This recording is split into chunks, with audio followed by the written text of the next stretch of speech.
వసుదేవసుతం దేవం కంసచాణూరమర్దనం దేవకీ పరమానందం కృష్ణం వందే జగద్గురుం. నమోస్తుతే వ్యాస విశాలబుద్ధే పుల్లారవిందాయత పత్రనేత్ర ఏన త్వయా భారతతైలపూర్ణః ప్రజ్వాలితో జ్ఞానమయ ప్రదీపః. శృతిస్మృతిపురాణానామాలయం కరుణాలయం నమామి భగవత్పాదశంకరం లోకశంకరం. శ్రీ శ్రీ శ్రీ కోదండరామస్వామి శ్రీచరణాలకు సాష్టాంగదండ ప్రణామం చేసి ఇవాళ ప్రవచనం ప్రారంభిద్దాం. ఒకసారి సమీక్ష చేసుకోవడం అవసరం. మామూలుగా కొంత దూరం వెళ్ళిన తర్వాత ఎక్కడ మన యాత్ర ప్రారంభమైంది, ఏ ఘట్టంలో ఉన్నాం, ఏ గమ్యం ఇంకా ఎంత దూరంగా ఉంది అనేటువంటిది పరిశీలించుకుంటూ పోవడం అనేటువంటిది తప్పనిసరి. ఇప్పుడు ఇంతవరకు ఈ ద్వితీయ స్కంధంలో బ్రహ్మనారద సంవాదం అనేటువంటిది మనం చూస్తున్నాం. ఇందులో మనం గమనించదగిన విషయం ఏమిటంటే భాగవత సర్వ కథా ఆవిర్భావము చతుర్ముఖ బ్రహ్మయందు ప్రారంభమైంది.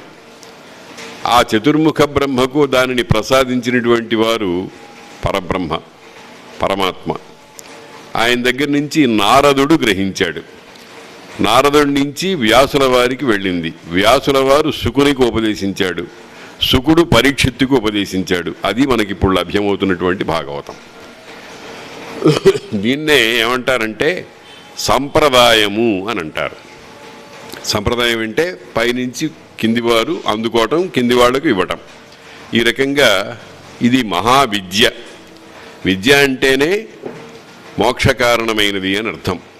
యా విద్య సా విముక్తయే, సా విద్య యా విముక్తయే, ఏదైతే విముక్తి కలిగిస్తుందో దాన్నే విద్య అంటారు. విముక్తి కోసం మానవమాత్రుడు ప్రతివాడు ప్రయత్నం చేయాల్సిందే. ఎందుకనంటే బద్ధుడుగా ఎన్ని సంవత్సరాలు ఉంటాడు, ఎన్ని జన్మల్లో ఉంటాడు, దీనికి అంతం ఎక్కడా? దీన్నే సంసారము అని అంటున్నాం. సంసారం అంటే అజ్ఞానం. ఈ అజ్ఞానం అనేటువంటి దాని నుండి విముక్తి పొంది జ్ఞానం అనేది పొంది భగవత్ సాయుధ్యాన్ని పొందాలి. దానికి అత్యద్భుతమైనటువంటి సాధన పరంపర ఈ భాగవతం అనేటువంటి గ్రంథంలో మనకు చెప్పడం జరిగింది. ఇంతవరకు మనం ఏమి చూసినట్టు? బ్రహ్మదేవుడు ఏం చెప్పాడు? తానెట్లా పుట్టాడో చెప్పాడు. పుట్టి ఏం చేశాడో చెప్పాడు. ఆ పుట్టి ఏం చేశాడో చెప్పడం అనేటువంటి దాన్ని నారదుడు పట్టుకుంటున్నాడు. ఇంకా ఆయనకు కొన్ని సందేహాలు ఉన్నాయి. ఆ సందేహాలు సాక్షాత్తుగా నారదుడు అడక్కపోయినా ఉత్తముడైనటువంటి గురువు శిష్యుని ముఖ కవళికలను బట్టి అతని మనస్సులో ఉండేటువంటి ప్రశ్నల్ని ఊహిస్తాడు, అభ్యూహ చేస్తాడు, చేసి వాటికి సమాధానాలు చెబుతూ ఉంటాడు. ఇప్పుడు ఇక్కడ మనకు బ్రహ్మదేవుడు నారదుడికి ఇంతవరకు తాను పుట్టడం, జగత్సృష్టి చేయటం, ఆ జగత్సృష్టి చేసిన తర్వాత యజ్ఞ స్వరూపంగా దానిని భావన చేయటం, ఆ తర్వాత ఒక మాట అన్నాడు, ఇది నాకు తెలియదు సరిగదా, నన్ను పుట్టించిన వాడికి కూడా దీని అంతం తెలియదు, ఈ మాయా ప్రపంచాంతం తెలియదు అని ఒక మాట అన్నాడు. అందులో ఉండేటువంటి రహస్యార్థాన్ని నిన్న మనం భావించాం. అదేమిటంటే భగవత్తత్వం అనేటువంటిది అప్రమేయము. ఏ కొలతలకు, ఏ భావనలకు ఎక్కడ సంపూర్ణంగా అర్థమయ్యేది కాదు. దానికి నేను ఒక ఉదాహరణ చెప్పుకుంటూ వచ్చాను చాలాసార్లు. 20 షేర్లు వండేటువంటి గుండిగలో అట్టడుగున ఎక్కడో ఒక చిన్న చీమ ఉంటే దానికి ఆ గుండిగ స్వరూపం ఏం తెలుస్తుంది చెప్పండి? అటువంటిదన్నమాట. ఇది తెలుసుకుంటే ఏమిటొస్తుంది? ఎందుకు భగవంతుని యొక్క అప్రమేయత్వాన్ని ఎందుకు భావించాలి అని అంటే, ముందు భావిస్తున్నామే ఇదంతా కూడా ఇది శాంపుల్ అంటామే. ఏదైనా ఒక పదార్థానికి నమూనాగా కొంచెం కొంచెం ఇస్తూ ఉంటారు. దాని చేత దాని సమగ్రమైన స్వరూపాన్ని భావన చేయడానికి అవకాశం ఉంటుంది. అందుకని ఇక్కడ చెప్పిందేదో అదే కాదు నాయనా నారద, ఇంకా భగవత్ పదార్థాన్ని గురించి తెలుసుకోవాల్సినటువంటివి చాలా ఉన్నాయన్నారు. దానికే ఆనంద రామాయణంలో చరితం రఘునాథస్య శతకోటి ప్రవిస్తరం ఏకైకం అక్షరం ప్రోక్తం మహాపాతక నాశనం అన్నారు. చరితం రఘునాథస్య శతకోటి 100 కోట్లగా వ్యాపించి ఉన్నటువంటిది అని అన్నారు. ఆ 100 కోట్లుగా వ్యాపించినది కూడా ఇంకొక మాట కూడా అన్నారు. దాని సమగ్రమైన తత్వం, ఆ జగదభిరాముని సమగ్రమైన తత్వం తెలిసినటువంటి వాడు ఒక్క పరమశివుడే అన్నాడు. ఆయనకి సర్వజ్ఞుడు అని పేరు. ఇదంతా మనం అనుకోవటంలో ఉండేటువంటి రహస్యం ఏమిటంటే, ఈ భాగవతం అనేటువంటిది మనకు శాంపుల్గా కొంచెంగా ఆ భగవతత్వాన్ని గురించి నిరూపిస్తుంది. భగవతత్వంలో చాలా ముఖ్యమైనటువంటి విషయం ఏమిటంటే సర్గము. సర్గం అంటే ఆ సృష్టి, ఆది సృష్టి. ఆ భగవంతుడి నుంచి ఎట్లాగా ఈ సర్వమైనటువంటి విశ్వము ఏర్పడింది అనేదానికి. దానికే చెప్పాడు, భగవంతుని నాభి ఉంది, ఆ నాభిలో ఒక కవనం ఏర్పడింది, ఆ కవనంలో నుంచి ఒక రజఃకణం నుంచి నేను ఏర్పడ్డాను, నా నుండి ఈ ప్రపంచమంతా ఏర్పడింది. ఈ ప్రపంచం మొట్టమొదటిగా యజ్ఞ ఆకారంతో నేను చేయదలుచుకున్నాను, దానికి కావలసిన సామగ్రిని అంతటినీ కూడా భగవంతుడు ఏర్పాటు చేశాడు అని చెప్పాడు. దీంట్లో ఉన్న కీలకమైన అంశం ఏమిటంటే, ప్రపంచాన్నంతటినీ కూడా మనం ఒక మహాయజ్ఞంగా భావన చెయ్యాలి. యజ్ఞము అది. యజ్ఞము అనంతోటే చాలామందికి ఒక రకమైనటువంటి భావన కలుగుతూ ఉంటుంది. ఇదేదో కొంతమంది పొట్ట నింపుకోవడానికి చేసినటువంటి ఏర్పాటు అని. కాదు అని చాలాసార్లు అనుకున్నాం. అది అనేకమైనటువంటి దృష్టాంతాల ద్వారా కూడా మనం నిరూపించుకున్నాం. ఇప్పుడు ఇంతవరకు ఏం జరిగింది? బ్రహ్మ ఏర్పడినటువంటి సృష్టి ఏర్పడ్డాయి. తర్వాత భగవంతుడు భగవద్గీతలో ఒక మాట చెప్పాడు, యదా యదా హి ధర్మస్య గ్లానిర్భవతి భారత అభ్యుత్థానమధర్మస్య తదా ఆత్మానం సృజామ్యహం అని అన్నాడు. ఇది చాలా గొప్ప శ్లోకం, గొప్ప భావన. దీన్ని గురించి మనం ఏదో ఆషామాషిగా అనుకోవడానికి వీల్లేదు. ఎందుకనంటే సృష్టి అన్న తర్వాత అనేకమైనటువంటి తీరుతెన్నులు ఉంటాయి. ఒక్కొక్కడు ఇంకొకడి కంటే భిన్నంగా ప్రవర్తిస్తూ ఉంటాడు. అంత దూరం కూడా అక్కర్లేదు.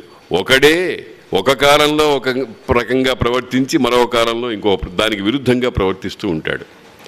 అందుకనే ఒక మాట అంటూ ఉంటాం, వాడు అర్థం కాడండి మనకి అని అంటాం. అర్థం కాడు. ఎందుకు? వాడికి వాడే అర్థం కాడు గనక. ఎందుకు ఇట్లా చేశావు అని అంటే, దుర్యోధనుడు ఏమన్నాడు? దుర్యోధనుడు ఒక చక్కని విచిత్రమైన సమాధానం చెప్పాడు. జానామి ధర్మం, నాకు ధర్మం తెలుసును, నచమే ప్రవృత్తి, అందులో నేను ప్రవర్తింపలేకపోతున్నాను. జానామి అధర్మం, నాకు అధర్మం కూడా తెలుసును, నచమే నివృత్తి, నేను అందులో నుంచి బయటపడలేకుండా ఉన్నాను. కేనాపి దైవేన హృది స్థితేన యథోపదిష్టోస్మి తథా కరోమి. ఏదో లోపల ఉండేటువంటి ఒక తిప్పే స్వామి ఉన్నాడు, నేను తిరిగే స్వామిని, ఆయన ఎట్లా తిప్పుతుంటే అట్లా తిరుగుతున్నాను నేను అని అన్నాడు. ఇది ఒక రకంగా పరమసత్యం. కానీ ఆ ధర్మరాజుని, ఆ తిప్పే స్వామే ధర్మరాజును కూడా తిప్పాడు. దుర్యోధనుడిని తిప్పిన స్వామే ధర్మరాజును కూడా తిప్పాడు. ఆయన ఏం చేశాడంటే అన్యథా శరణం నాస్తి త్వమేవ శరణం మమ తస్మాత్ కారుణ్యభావేన రక్ష రక్ష జనార్దన అన్న స్థితితో వర్తించాడు. దుర్యోధనుడికి ధర్మరాజుకి ఉన్న తేడా అక్కడుంది. దుర్యోధనుడు నేను ఆయన తిప్పినట్టు తిరుగుతున్నాను అని తప్పించుకు తిరగడానికి ప్రయత్నం చేశాడు. ఎస్కేపిజం అంటారు దాన్ని.